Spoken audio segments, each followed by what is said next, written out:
to use live translation on iOS 26.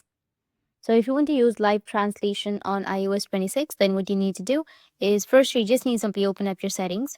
From settings, you need to scroll down and then go with accessibility section.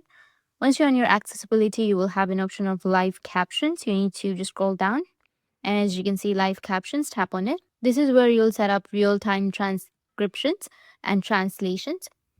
Tap on live captions to open its settings. Here you'll see a few options. The main one is live captions, which lets you see captions in real time while using apps, videos, or during conversations. Below that, there's another option, which might be transcribe calls to be translated live.